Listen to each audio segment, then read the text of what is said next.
Hola, espero que se encuentren bien. El día de hoy vamos a hablar sobre antipsicóticos. Bueno, para iniciar vamos a hablar de las teorías de neurotransmisión. Como primero tenemos la hipótesis de la esquizofrenia con base a la serotonina, en la cual tenemos que el descubrimiento de que los alucinógenos indólicos como la dietilamida del ácido lisérgico y la mescalina son agonistas de la serotonina. Esto llevó a la búsqueda de alucinógenos endógenos en lo que es la orina, la sangre y el cerebro de pacientes con esquizofrenia. Esto resultó infructuoso, pero la identificación de muchos subtipos de receptores de serotonina condujo al descubrimiento fundamental de que el receptor 5-HT2A y posiblemente la estimulación del 5-HT2C eran la base de los efectos alucinatorios de estos agentes. Entonces tenemos que el bloqueo del receptor 5-HT2A es un factor clave en el mecanismo de acción de la clase principal de fármacos antipsicóticos de segunda generación, de los cuales tenemos que la clozapina es el prototipo y también incluye lo que es la melperona, la risperidona, la olanzapina, la quetiapina, el sertindol, la iloperidona y pues otros fármacos que estos son agonistas inversos del receptor 5-HT2A. Lo que van a hacer es bloquear la actividad constitutiva de estos receptores.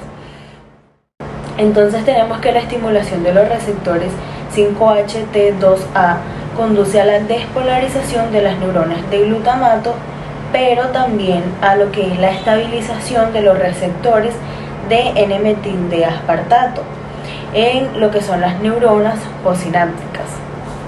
Como segundo tenemos la hipótesis de la esquizofrenia con base a la dopamina, que este fue el segundo concepto desarrollado basado en neurotransmisores. Y este no se considera adecuado para explicar todos los aspectos de la esquizofrenia, en especial lo que es el deterioro cognitivo.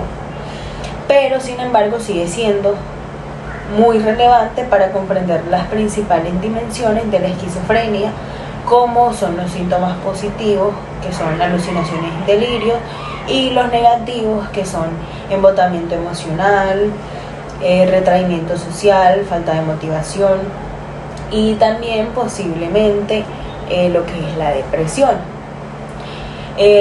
Además es esencial para comprender los mecanismos de acción de la mayoría y quizás de todos los fármacos antipsicóticos. Entonces tenemos que la actividad dopaminérgica límbica excesiva desempeña un rol en la psicosis. Como primero tenemos que muchos fármacos antipsicóticos bloquean fuertemente los receptores D2 postsinápticos en el sistema nervioso central, especialmente en el sistema mesolímbico y el estriatal frontal, que pues incluye agonistas de la dopamina parciales, como lo es el aripiprazol, el bexpiprazol y el bifeprunos.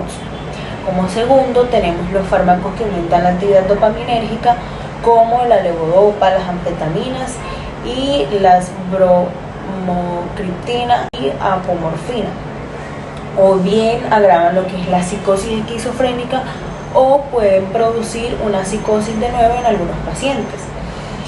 Como tercero tenemos que se han encontrado que la densidad del receptor de dopamina aumenta después de la muerte en los cerebros de los esquizofrénicos que no han sido tratados con fármacos antipsicóticos. Como cuarto tenemos que algunos estudios post-mortem de sujetos esquizofrénicos han reportado niveles elevados de dopamina y también elevada densidad de receptores D2 en el núcleo accumbens, caudado y el putamen. Y como quinto tenemos los estudios de imágenes que han demostrado una mayor liberación de la dopamina estriatal inducida por anfetamina y un aumento de la ocupación basal de receptores de D2 estriatales por dopamina extracelular y otras medidas consistentes con una mayor síntesis y liberación de dopamina estriatal. También tenemos que una disminución de la actividad dopaminérgica cortical o hipocámpica subyace al deterioro cognitivo y a los síntomas negativos de la esquizofrenia. Estos hallazgos fueron consistentes con una actividad dopaminérgica disminuida en estas regiones. También tenemos que una disminución de la inervación dopaminérgica en la corteza temporal media, en la corteza prefrontal dorsolateral y en el hipocampo, así como niveles disminuidos de DOPAC, que es un metabolito de la dopamina, en el cíngulo anterior de receptores de dopamina y a receptores que no son de dopamina. Entonces tenemos los receptores de serotonina, en particular el subtipo 5HT2A, que pueden mediar efectos sinérgicos y proteger contra las consecuencias extrapiramidales del antagonismo de D2. Y como resultado de estas consideraciones, tenemos que el rumbo de la investigación ha cambiado a un mayor enfoque hacia los compuestos que pueden actuar en varios sistemas transmisores receptores, por ejemplo, lo que es la serotonina y el glutamato.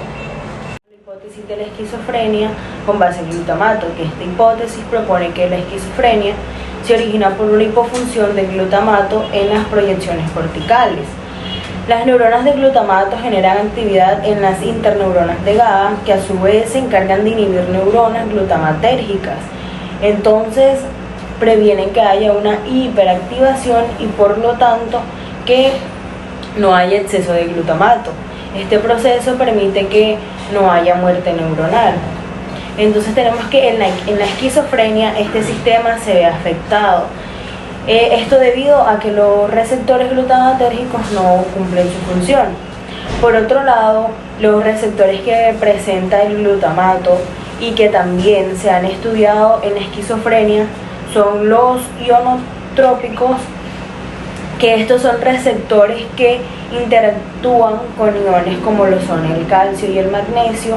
Entre estos tenemos lo que son el receptor NMDA, el AMPA y el kainato. Además, estos se caracterizan por la transmisión rápida de las señales.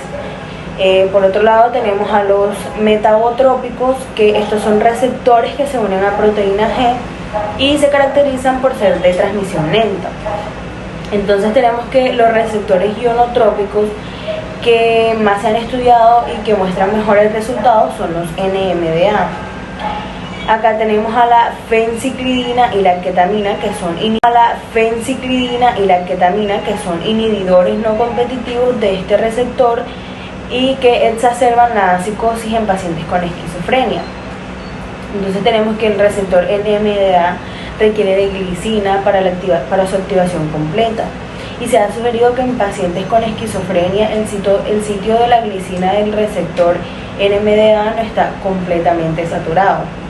En la actualidad, los inhibidores del transporte de la glicina están en desarrollo como posibles agentes psicotrópicos. Como último tenemos a las ampaquinas, que son fármacos que potencian las corrientes mediadas por los receptores de glutamato de tipo AMPA. Estos fármacos protegen las neuronas contra los daños neurotóxicos, en parte mediante la movilización de factores de crecimiento como el factor neurotrófico derivado del cerebro. Los antipsicóticos son fármacos que se emplean para el tratamiento de la psicosis, aunque también tienen otras implicaciones, como por ejemplo el primer antipsicótico llamado cloropormacina se empleó al utilizar como preanestésico en 1950. Luego se observó que mejoraba la psicosis, por lo que fue aprobado para este propósito en 1954. En 1958 se sintetizó el haloperidol inicialmente como analgésico, pero luego se comprobaron sus propiedades para disminuir las alucinaciones.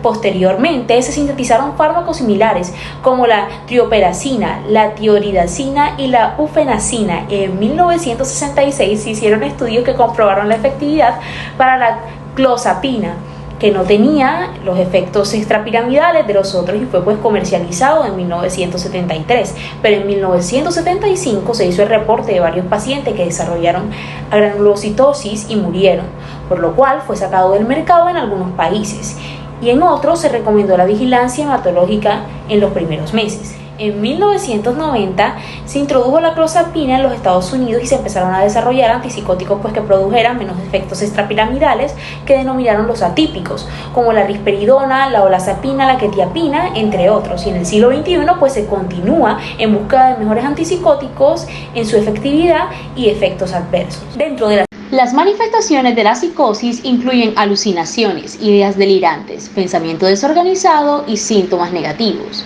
Una alucinación es una percepción subjetiva aparente, a menudo frecuente, de un objeto o eventos externos cuando en realidad no existe tal estímulo o situación. Una idea delirante es una falsa creencia o juicio erróneo, a veces asociado a alucinaciones, que se mantiene con convicción a pesar de la evidencia contraria.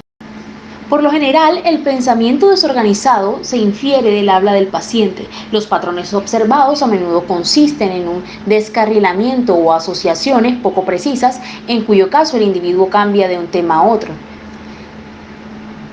Los síntomas negativos de los trastornos psicóticos son abulia, que es esa motivación ausente, una expresión emocional disminuida o anedonia, esa escasa capacidad para experimentar el placer, una actitud asocial o la falta de interés en la interacción social, y la agolia, que es esa disminución del habla. En este cuadro podremos observar las etiologías de las psicosis somáticas.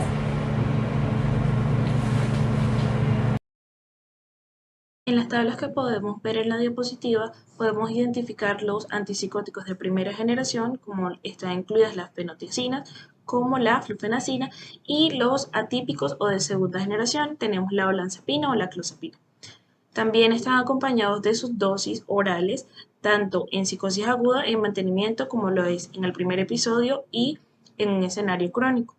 Los medicamentos resaltados son los medicamentos de depósito que se prefieren cuando tenemos a un paciente adulto diagnosticado con esquizofrenia que tiene baja adherencia al tratamiento con los medicamentos orales.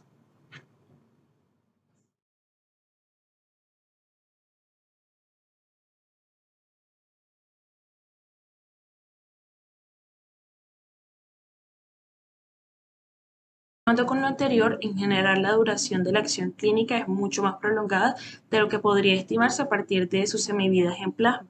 El tiempo hasta la recurrencia de los síntomas psicóticos es muy variable después de la interrupción de los fármacos antipsicóticos y se debe tener en cuenta que el tiempo promedio de recaída en pacientes estables con esquizofrenia que suspenden su medicación es de 6 meses. Sobre la farmacocinética de estos medicamentos, empezaremos con lo que es la absorción y la distribución. La absorción de la mayoría de estos agentes después de la administración oral es bastante alta. La mayoría de las tabletas que se diluyen oralmente y las preparaciones líquidas proporcionan una farmacocinética similar porque hay poca absorción de la mucosa y los efectos dependen del medicamento ingerido. La administración intramuscular evita gran parte del metabolismo entérico del primer paso y proporciona concentraciones mesurables en plasma de 15 a 30 minutos. La mayoría de los medicamentos son lipofílicos altamente y se pueden acumular en cerebro, pulmón y otros tejidos que tengan un rico suministro en sangre. La mayoría de los agentes antipsicóticos están altamente ligados a proteínas, lo que por lo general es la glucoproteína ácida, y de esta manera desplazan significativamente a otros medicamentos que se unen a la prealbúmina o a la albúmina.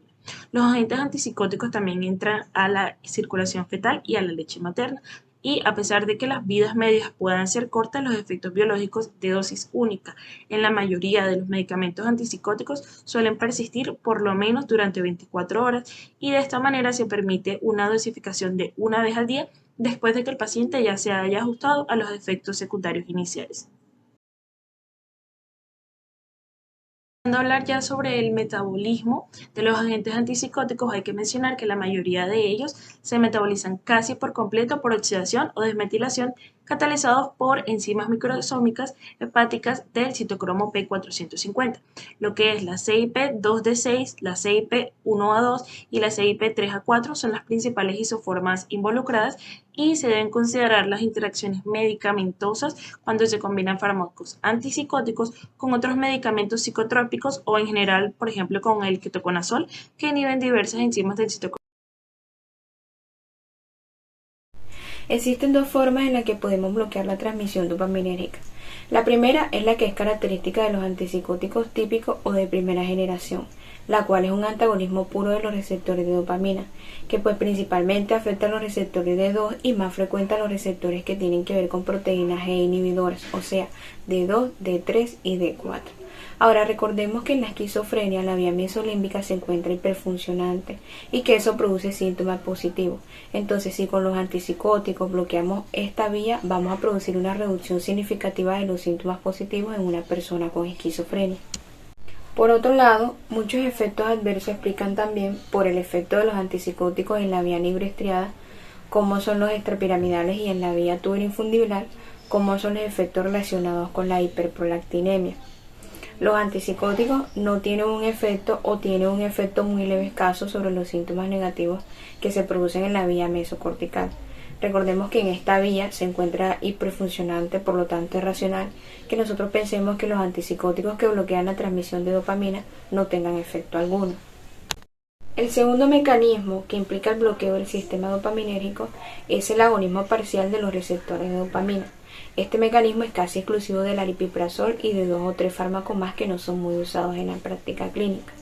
Se caracteriza por ser modulador o estabilizador de dopamina, es decir, que en zonas donde tú tienes un exceso de dopamina va a actuar como un antagonista, así como en el mecanismo 1, mientras que en zonas donde tú tienes una reducción de la dopamina, como por ejemplo en la vía mesocortical, va a actuar como un agonista parcial, es decir, que va a favorecer o va a estimular esto, de manera que va a buscar regular a niveles normales la neurotransmisión dopaminérgica. Entonces es posible que el aripiprazol tenga un efecto mayor que los antipsicóticos típicos en controlar los síntomas negativos. Otro mecanismo de acción es el bloqueo de los receptores serotoninérgicos. Esto es exclusivo de los antipsicóticos de segunda generación. Entonces el principal receptor que se bloquea, como se ha mencionado anteriormente, es el 5-hidroxitriptamina 2A, mientras que también puede haber otros implicados. Los antipsicóticos de primera generación, en medida que tan solo bloquean los receptores de dopamina, van a tener un efecto que depende casi que únicamente del porcentaje de receptores de D2 que en el cerebro van a bloquear. Se ha estudiado que si se bloquea entre el 60 y el 75% de los receptores cerebrales de D2, entonces se tiene el efecto antipsicótico, mientras que si se ocupa el 78% empiezan a aparecer los efectos adversos extrapiramidales y también por hiperprolactinemia. Los antipsicóticos atípicos tienen un porcentaje de ocupación de los receptores de D2 bastante bajos. Es por eso que no se muestran tantos efectos adversos extrapiramidales. Asimismo, pues el hecho de que tengan ocupado también receptores serotoninérgicos va a potenciar el efecto antipsicótico, entonces ya no necesita ocupar tanto receptor D2 para tener el mismo efecto. En resumen, entre los psicóticos clásicos y atípicos tienen casi la misma efectividad, a excepción de la clozapina, que tiene una ligera mayor efectividad que todo el resto, pero no se ha usado por sus efectos adversos. De ahí el mecanismo de acción entre ambos grupos es distinto y el perfil de los efectos adversos es diferente. Esta imagen nos permite ilustrar los distintos porcentajes de ocupación y desarrollo de efectos adversos extrapiramidales o la eficacia antipsicótica. Pasando del 60% hasta el 80% tenemos una segura eficacia antipsicótica, mientras que fármacos que pasan del 80% de ocupación de receptores D2 a nivel cerebral ya van a desarrollar efectos adversos extrapiramidales que son muy incómodos para el paciente.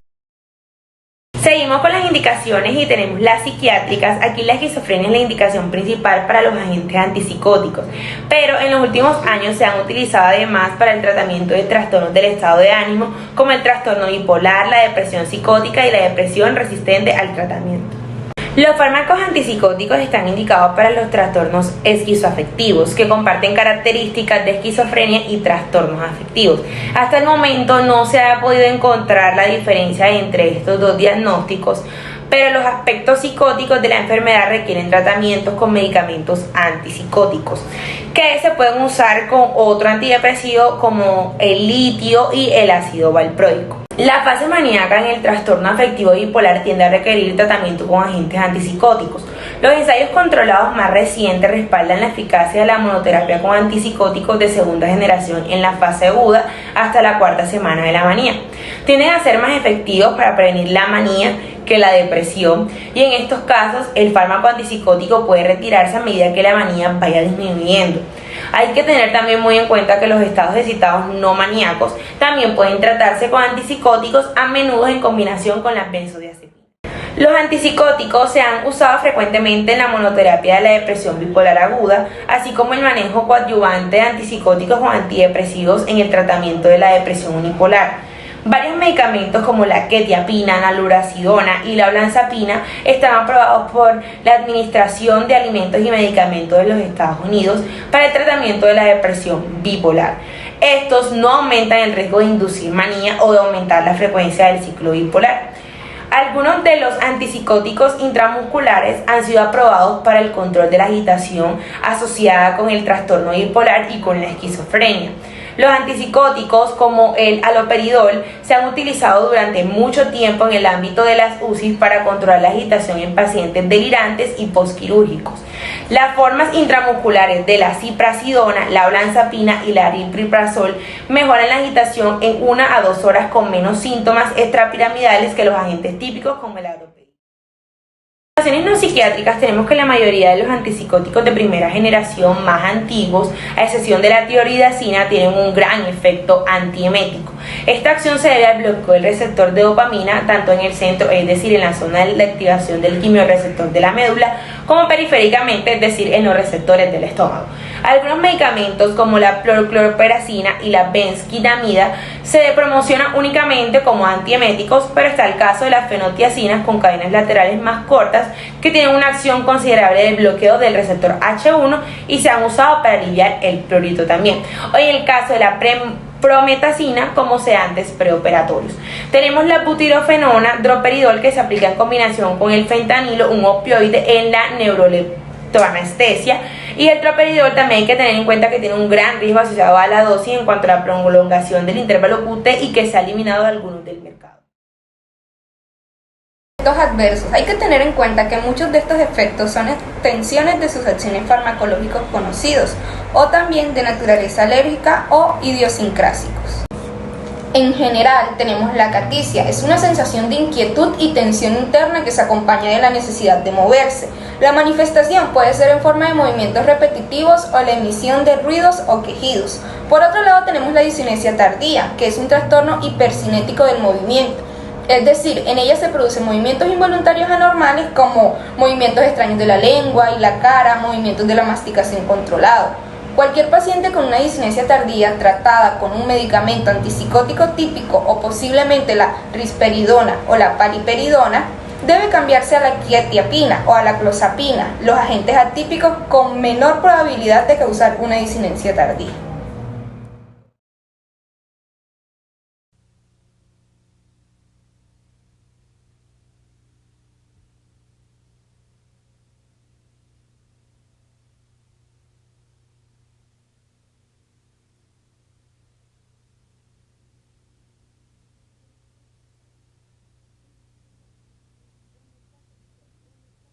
Presentar la difusión sexual, impotencia y disminución de la libido, las distonías agudas, que son espasmos intensos especialmente en los músculos de la espalda, la lengua y músculos faciales, acompañados de movimientos temblorosos.